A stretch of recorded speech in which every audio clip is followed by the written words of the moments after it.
Hello and welcome to Season 6, Episode 3 of Non-League to Legend. I'm Kev, and I'm both excited and terrified. Excited because we're on a fantastic run of form, and we've raced up the league, and I'll show you how I've done that in a moment. Terrified because I've long had a theory about Football Manager that when you're in a good run of form, don't close the game. And this good run of form you're about to see all happened earlier today. I've closed the game. I've now come back into it. It's been reopened, reloaded, and I just have this horrible feeling that the run of form ends. And it's just a superstitious, silly thing that I've had over the years. It wasn't avoidable today, unfortunately. So if it all goes wrong in today's promotion chasing live com against Huddersfield, I'm blaming the fact that I had to close the game. But it really has been a fantastic run of form. So it started off with a 3-2 home win against Brentford. Most notable for the fact that Thierry Ambrose is suddenly coming into a good run of form. You saw him score a goal finally in the last live com, and he really has picked up from there. He scored in this game. So did Delaney, and so did Dominic Ball again, who is firing in the goals from centre-back. He's deadly at corners. It's fantastic stuff. I've already had some media reports linking him with a move to the Premier League already, which is a bit of a worry because we've only just signed him, but hopefully we can take him there with us. And that gave us our 5-match unbeaten run, which up until that win against Brentford had been a pretty dull unbeaten run. We'd had the 1-0 against Middlesbrough, 0-0 against Swindon, and then 2 1-1 draws from the last episode. But we finally had a win under our belts, and we were finally scoring goals. And from there, it's just been awesome. We played Premier League Southampton in the Capital One Cup, and I changed the system up. And I went for a 4-5-1, 4-3-3, whatever you want to call it, defensive midfielder and 2 attacking wingers. But rather than playing them as inside forwards like I'm always tempted to do, they were both crying out to be played as out-and-out wingers. So that's exactly what I did. I've got Thierry Ambrose is playing as a complete forward, and then Jan-Erik Delaney and Tommy Orr are playing as wingers either side of him, with Cole Scouse as the defensive midfield player. And in this game, all 3 of the attacking players scored. Tommy Orr had a fantastic game, 2 assists and a goal. Thierry Ambrose got an assist and a goal. Delaney scored as well, and then Andre Dazelle scored a penalty late on. But we just absolutely destroyed a Premier League team. 4-0. It was ridiculous, especially the form we'd been in up until this point. And that has just given us the confidence to really push on and do some impressive stuff. So we beat Bolton. We beat Brighton 3-1 at home in the league. Another goal from Dominic Ball from a corner. And then 2 more goals for Thierry Ambrose. He is in the form of his life at the moment. All those early nerves have well and truly gone. We went away to Oldham. Delaney scored again, Ambrose scored again, we beat them 2-1. This is all playing that same system we used against Southampton. The board, by this point, are now delighted with my leadership qualities. They're really happy with the position in the league. We have been racing up the league while all this has been going on, and this has got to be the most satisfying of the lot. The East Anglian derby, is that what they call it? Probably. Away to Norwich, and we were 5-0 up at half-time. The second half was a bit of a non-event, but I'll say that again. We went away to Norwich. We're Ipswich. We went away to Norwich and we're 5-0 up at half-time. If I'm not already having a statue erected in my honour outside Ipswich's ground, I don't know what more I need to do. And again, it was that front 3. I found the combination, I think, with Ambrose as a complete forward and wingers either side of him. And between the 3 of them, they scored all 5 of the goals. The worry is it doesn't include Keziah Sterling, which is a shame because he started the season as the most threatening attacking player, but it was the most attacking player in a fairly dull side. And he comes off the bench and he can play in any of those front 3 positions. So he's getting game time still. But it would be nice to work him in somehow. Long term, I expect he'll play on one of the wings. But I need Orr or Delaney to stop playing so well and stop scoring so many goals before I can make that kind of change. Chris Martin got injured in that match. He's now out for 3 months. It's not a massive loss. We've still got Van Wolfswinkel as a backup complete forward. And we've got Sterling knocking around as well. He's not particularly comfortable playing as a complete forward, so we couldn't use this system with him as the 10th centre forward. But we've got Van Wolfswinkel. We don't need 3 complete forwards knocking around when we're only playing with one of them. So not a massive loss. And that's the league table going into today's game. What a difference a month has made. We're up to 4th in the league. After 11 games, we've now won 5, drawn 3, lost 3. We're banging in the goals. We're only 5 points off top of the league. And we're level on points with the team we're playing today, Huddersfield, who are second in the league. They've got a game in hand on us, but obviously if we beat them today, we're going to go above them, and their game in hand hopefully won't matter. So this is the system that we're using. We're pretty much an unchanged side. In fact, I think it is a completely unchanged side since Southampton. The only thing I tweak is, depending on the opposition, I switch this from counter to control. If it looks like we should win the match, I go control. That's what we're going to do today because we're at home. We need to go out there and attack. If it's an away game or against Southampton, who were Premier League opposition, we went to counter, but didn't change anything else. So all the instructions stayed the same. It is literally just changing the mentality from control to counter.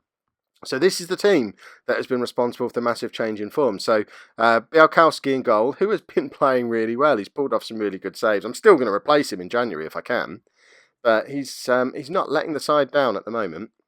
A back four of Tavernier and Knudsen as the fullbacks, and then Hector and Ball at centre-back.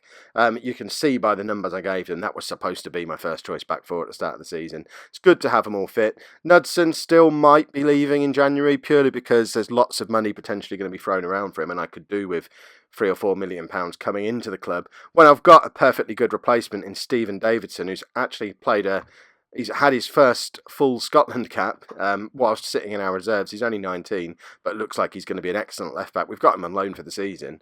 So if Knudsen does go, I'll just slot Davidson in, and that's not much of a loss at all. And that £4 million would give us money to go out and buy a real top-quality goalkeeper, which is exactly what we need.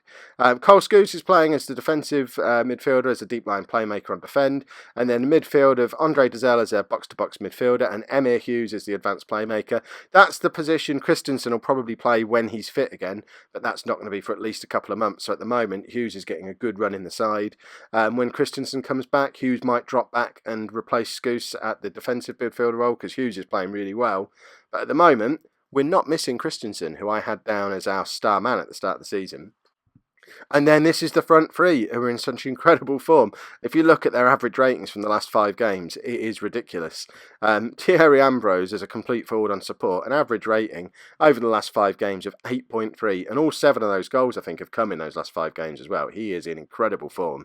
And Tommy Orr and Jan-Erik Delaney are doing just as well as wingers either side of him. So it all seems to be working quite well. It does mean poor old Keziah Sterling, despite having scored 5 goals early on in the season, isn't getting in the side, but he's the first substitution I make every game, so you'll see him at some point in today's game. Let's get into the Huddersfield game. Like I said, I am a little bit worried that they're going to beat us, purely because I've had to reload the game because I had to go and do grown-up real-world things.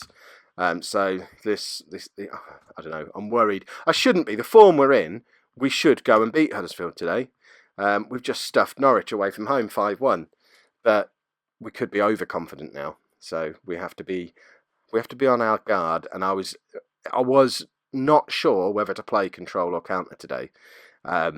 Control might smack a bit too much of overconfidence, but we're at home and we've just scored 5 goals away, so it would feel wrong for me to be on counter, but that could come back and bite us because it is a big game against a good side. So perhaps we should be a little bit more cautious, maybe is the word. But I guess we'll see how the game turns out. It'll be a boring 0-0 now, or a 1-0 defeat with a last-minute goal from a corner or something. Knudsen and Dazelle both seem to be struggling a little bit for fitness already, which is a bit of a worry. Ambrose has just absolutely mugged their defender there, though, from a throw-on. And that's exactly what he's doing now. He's using his pace, he's using his strength, and he is getting into some fantastic positions. And that was good play from Thierry Ambrose. But that's pretty much all there's been in this first half so far. We've had 3 shots on target. Oh, we've got a corner now. Dazelle into Ball, and Ball again winning the header. This time flicking it across to Hector to score his first goal of the season. But Dominic Ball is deadly from corners. I didn't sign him to do that. I signed him because I thought he looked like a good defender. But goodness me, is he important in these attacking set pieces. I've not changed my set piece instructions from what they were at Exeter. So there's nothing special, nothing fancy going on with these set pieces. But it's just the fact that he's so good in the air that we're suddenly scoring a lot of goals from corners, which is very helpful when you're having games like this one where nothing much was coming from open play. It's very handy to pick up a corner like that. So we're just going to keep doing what we're doing. We will switch to counter-attacking at some point in this second half, if things carry on as they are. I'm a bit confused why Dominic Ball didn't get the assist for that one. It's gone down as an Andre Dazelle assist for the corner, I guess, but it never would have made it to Hector if it hadn't been for Ball's flick on. So personally, I would have given the assist to Dominic Ball, but perhaps I don't know how assists are recorded in football. Let me know in the comments who got the assist on that goal. I know if I was Dominic Ball, I would absolutely be claiming it. Knudson's looking like he might need to come off. Mind you, so's Dazelle. We are struggling for fitness with both of those players. I'm not sure what's brought that on. Neither of them have been injured recently. Perhaps it is the fact that we're playing twice a week, pretty much. That's another thing I've noticed about the Championship. Because of the international breaks, it is pretty much a midweek game every single week. So fitness is a bit more of an issue at this level than it is down in the lower leagues. But we're switching to counter, and I think I need to take those two players off because they are both really struggling. So Stephen Davidson's going to come on to make his debut, actually. Although he's played for Scotland since he's been with us, this is his first time in our side. He looks like he actually wants to be a wing-back rather than a full-back, but I don't want to mess with the system at all. He can play as a full-back today, and he'll like it. And Dazelle needs to come off as well. So for him, Teddy Bishop can come on. Bishop has come on a couple of times and not looked too bad, playing in the advanced playmaker role. I know I said at the start of the season that I was looking to get him out on loan somewhere and he wouldn't play many games for us. But with the injury to Christensen and the change in system, Bishop's getting a little bit of game time and he's not let us down so far. So we have switched to the counter now as well. I can't remember if I said when I did it, but I did flick that over. So we're now in the counter-attacking version of the system. Tommy Orr's looking like he needs to come off as well. So we'll take him off in a couple of minutes, bring Keziah Sterling on for the last 10-15 minutes or so, in fact. Shall we make that change now? I'm always wary about making the last change too early in case we pick up an injury. But I've waffled long enough. I think we can make the change now. So Sterling can come on for Tommy Orr. And he's happy playing as a winger on either side. He doesn't like being the centre forward. But his pace is very handy out on the wing. So we'll get him some more game time out on the left wing today. And hopefully we're just going to hold on. It's not been 5-0 by half time like Norwich was. But Huddersfield haven't had a shot on target yet, so if we throw this away at this point, it's just the Football Manager gods messing with me. I know I've tempted them to by saying it as well. And here they go now. They're going to romp up the other end, score a goal, probably score two, just to really make me look like an idiot. Ooh. Luckily, they missed again. Well played, Huddersfield. So we've got a few minutes left. We've had 17 shots today. This system really does seem to work for these players. And I've stumbled across it as well. I can't claim to be a tactical genius. We're going to concede here, aren't we? Because you saw the process last episode. The amount of... Oh, for goodness sake. I told you it was coming. That's their first shot on target in the entire game. That really proves I'm not a tactical genius. I've switched it back to control quickly, but that is just ridiculous. He was offside as well, I think. Oh, Football Manager gods, why must you treat me so? You know what? They're second in the league. It's not a disaster. It's disappointing, but if you look at the clear-cut chances, we haven't had one either. We've had a lot of shots, but no real good chances. So, what can you do? Yeah, I agree, Ian Culverhouse. Failing to win that match was unacceptable. Let's fire the lads up a little bit. Oh, that's just disappointing. We're away to Barnsley in the next game. I think I'm going to play that one as well. I haven't really had any feedback on whether or not you like the 2 games or the 1 game so far. So let me know in the comments whether you like 2 or 1. But I want to show this system looking awesome. So we're going to play Barnsley as well. So we'll fast forward to that game now. Right, so away to Barnsley. I'm mixing things up slightly. 2 of them are pretty much forced upon me. Andre Dazelle and Knudsen. I both had messages from the physio about them for both of them, saying they needed a rest. So I've sent them both on holiday for a week. So they're not going to be available for today or for the game against Peterborough at the weekend, which I can't play on an episode because I'm too emotionally involved. I'll try and play a game against Peterborough in the future, but I can't be certain I'll stop myself from swearing playing against the team I support in real life. Maybe in the return fixture later in the season when we're actually at Peterborough. So for today, I can't play Dazelle or Knudsen. So Teddy Bishop comes into midfield. Hughes moves across the box-to-box midfielder. And Stephen Davidson comes in at left-back. I've also brought Keziah Sterling in as a starter for Tommy Orr, purely because Orr is struggling for fitness. Sterling's one of the few players in the squad who's got 100% fitness at the moment. And I think part of the problem against Huddersfield is the fact that we're playing 2 games a week every week, and I'm not rotating the team at all because we found a winning team. So I don't really want to rotate, but I guess that's the difference between the level I've been used to playing at, where you usually just play once a week on a Saturday. You get the odd cup game thrown in here and there, but if you're me, you get knocked out of those cups early, and you rarely have to play 2 games in a week. Whereas, like I was saying before, because of the international breaks, everything's sort of condensed together between them, and it is 2 games a week every week, at least at this stage of the season. And I think I probably should have been rotating the squad more than I have been. That could be why we've raced up the league, because we've been playing our first team every single game without any kind of rotation, while other teams have been rotating, and it could potentially bite us now. But I've tried to rotate as much as I can today. But with the injuries we've got, it's fairly clear we don't have a huge amount of strength in depth. I don't have another central midfield option now. I've got Luis Alberto. He's just coming back from injury, but he's very much an attacking midfielder. Carlinhos, the youngster from Everton, again, very much an attacking midfielder. So they don't really fit into this system. The only other option I had on a wing was Sterling. I would have liked to have been able to rest Delanley as well, but I don't really have anybody who can play out there. Ambrose, I'm very reluctant to drop when he's been in the form he's been in, because I don't want to wreck his confidence again. But I suppose I could bring Van Wolfswinkel in for him at the weekend, maybe. And with the centre-backs, I don't really have a backup. I've got Luke Chambers, but he's old. And I don't really want to bring an old man in. We weren't as solid at the back when he was playing earlier in the season. So we need to bring in some of these youngsters that I promised I'd bring in to start challenging for backup spots and rotation spots when we do come to January. Otherwise, if fixtures continue to pile up the way they are, we're going to pick up injuries like we already have been. And we're going to really struggle, especially with an ageing squad like we've got.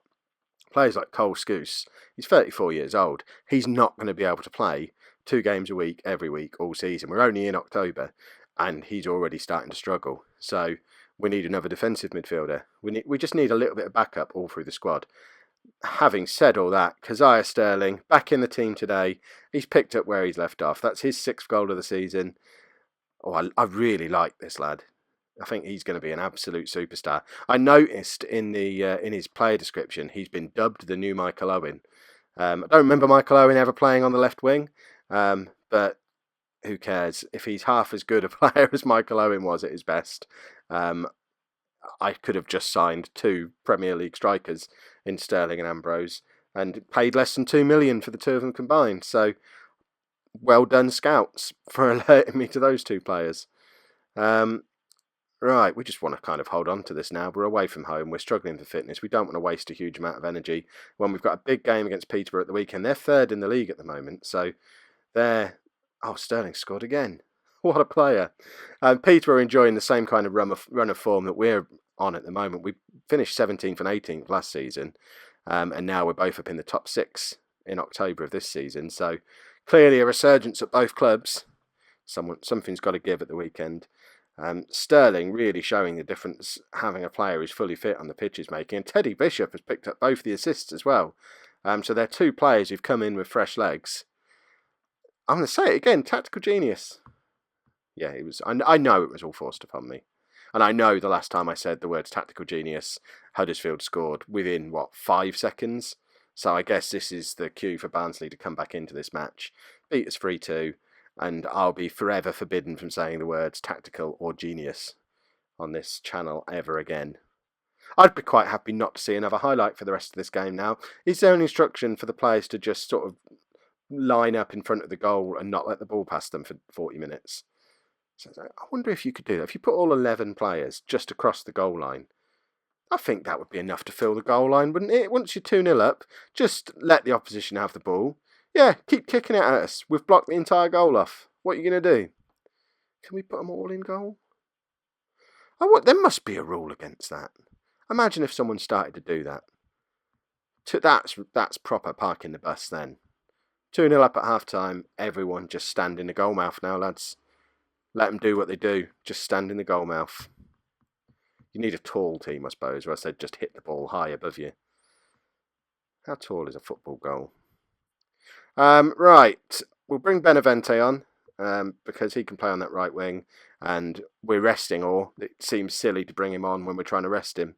Who else could do with a rest? Let's take Ambrose off as well, and we'll leave it at that for now. I really want to be able to take Cole Scouse off, but I have nobody else who can play there. The only player who could potentially play there is Michael Hector, although he looks as tired as anybody. He's just coming back from injury and has been lumped straight into playing 90 minutes in every match he's played. But he's 28 years old and he's our captain. He needs to suck it up, take one for the team, and in a minute he's playing defensive midfield.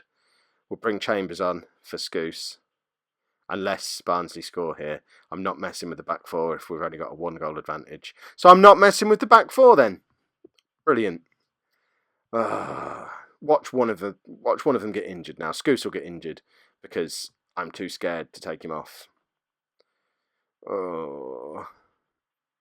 I promise you, this has all been working really well when I've not been live coming. It's you lot cursing me. Perhaps I need to just start playing everything offline, secretly recording, and then talking over it afterwards so the computer doesn't realise that's what I'm doing. Right, what have we got on the bench? Not a lot, really. I think I should probably make the substitution I was talking about making, because we've got a big game at the weekend. Let's bring Chambers on. Do this. I know I said I wouldn't do this, but oh no, I don't want. Do I want to do that? I could do that.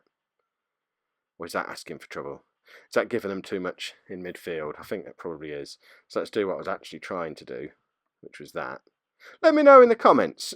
Flat back 5. What are your thoughts? Right, we just need to hold on now. I could potentially switch to defensive. But I've not tried that yet, and it might not work with this system. So let's just stay as counter because it's been working. See, Scouse is tired. He needs to get off. He's given the ball away. There's Sterling as well. It's just that was very risky. Come on, we need to win the ball back here, lads. We look tired, and Białkowski has made a fantastic save there. Worryingly, Barnsley have had more clear-cut chances than us now, and they're just waiting to score a goal, aren't they? Right, I'm thinking, I tell you what, I might just do it. Oh, this is going to end so badly. What am I even thinking? Benavente, he can play central midfield, can't he? Can he? Might do that. Makes it a little bit more defensive. Weird. So what am I thinking? Let's make it defensive, though. Oh, I know you're shouting at whatever device you're watching this on now, telling me I'm an idiot. This is like the playoff semi-finals against Bristol Rovers all over again. Why am I messing around doing something I've never done before? When you lot are watching, this is what I should be doing in the comfort of my own home. When you lot can't see me fail at it. Go on. Oh, full time. There you go. Tactical genius. We all knew it all along. Right, that will do very nicely. Let's have a quick look at the league table. I'm not going to do the Peterborough game on a live com, purely because I don't want to do a 45-minute episode, because that's just mad. Please let me know in the comments as well if these double game episodes are too long. I know the golden rule of YouTube is you shouldn't really be going over 15-20 minutes. So if these are weighing in as too long, let me know, and I'll go back to just doing one match per episode. But that's where we sit in the league table, 13 games in. So it's Peterborough we play at the weekend. We're level on points at the moment, but we've played one more game. Importantly, though, we're only 2 points off the top of the league. This could be an exciting season. If you've enjoyed today's episode, make sure you pop a like on there for me. Subscribe to the channel as well so you don't miss out on all the awesome future content. And if you haven't done so already, you might have noticed the little cards that pop up on the screen partway through the episode. I have launched a non-Football Manager channel. It's called MGP Plays. So if you want to see me playing Don't Starve and Minecraft and some of my mates off my podcast doing some other stuff as well, check that channel out. It's called MGP Plays. Let them know I sent you. It'll make me feel good. Thanks very much for watching.